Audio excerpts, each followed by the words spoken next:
In this video, we are going to discuss the Norton theorem. The statement of Norton theorem says any linear bilateral active circuit containing several energy sources and resistance can be replaced by a single constant current source in parallel with a single resistor, and this circuit is known as Norton equivalent circuit. So if there is a complex network and inside it we want to find out a resistor is connected like this, okay, inside of it. So it can be taken out as like this. So at the terminal AB there is a resistor RL, okay, we will name it as RL, and we want to find out the current through it, that is IL. Okay, so this complex network can be replaced by Norton equivalent circuit. Okay, so Norton equivalent circuit is, this is ISC or IN, okay, in parallel with a equivalent resistance of this whole network looking at this terminal AB. Okay, so this is RN and this terminal is the AB. Okay, then this is the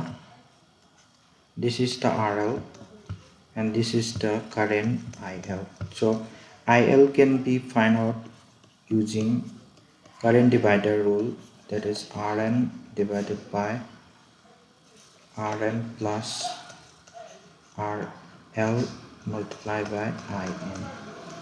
Okay, so this IN is nothing but it is the short circuit current across this A and the B. Okay, and this Rn Norton resistance will be found out as similar to the Thevenin resistance we have already discussed. When we apply Norton theorem in any network, there we will find three types of network. Number one is network containing independent source only. Second is network containing both independent and dependent source only. And number third is network containing dependent source only. Okay, and here we are going to discuss the steps that are required when we solve a network containing independent source only. Okay, so first, second step, third, fourth is also similar to the Thevenin theorem steps, that is up to the finding of equivalent resistance or Norton resistance is just similar to the Thevenin resistance. In the fifth step, here we have to find out the short circuit current at the terminal of the RL. So we will short circuit it and we will find the short circuit current which is equal to the Norton current by applying any methods. Then we will draw the Norton equivalent circuit and we will reconnect the RL. Then we will find the current flowing through RL by using current divider rule.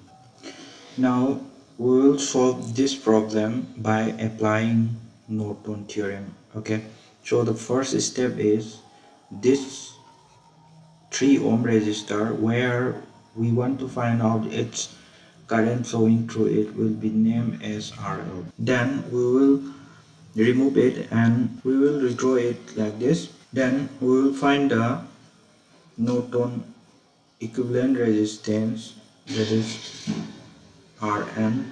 So in order to find the Norton equivalent resistance, we will redraw this circuit again by replacing the current and voltage source by its internal resistance.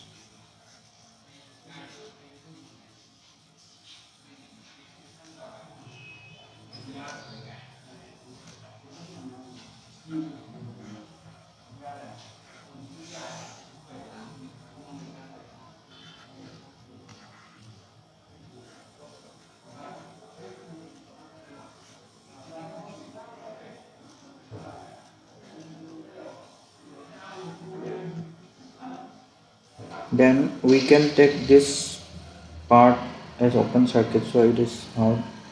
Then from the terminal AB, this equivalent resistance can be calculated as R equivalent equal to Rn equal to 4 RL with 4. Okay, so this is 2.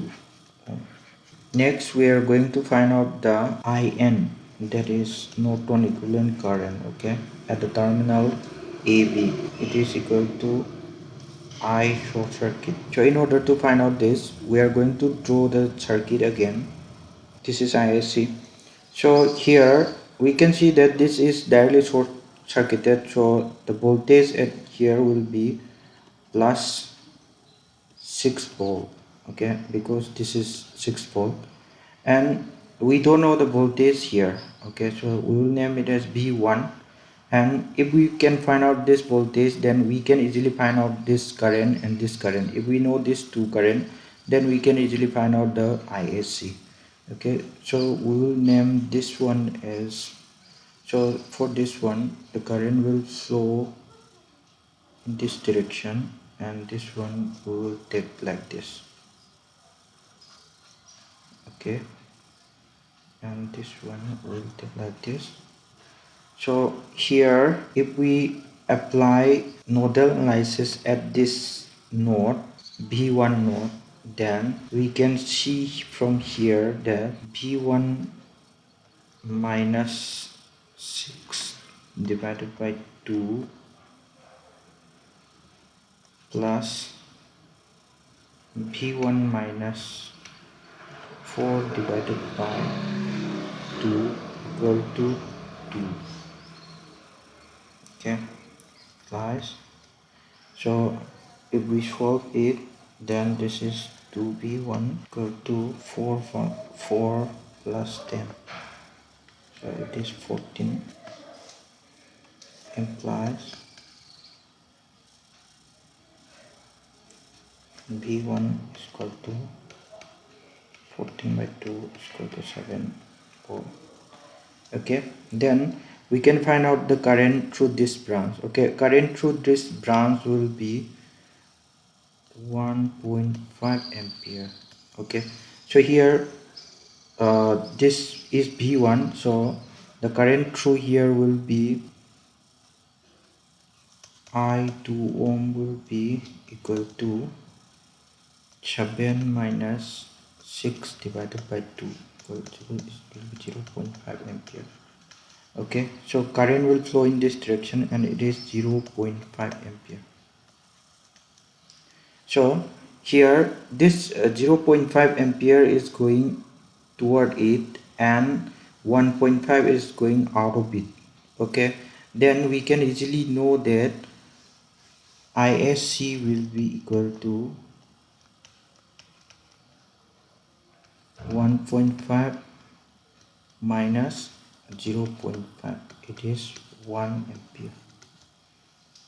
Okay, then we can draw the Norton equivalent circuit. So here the current is flowing from the direction B to A. Okay, so if we draw it like this, then this is A and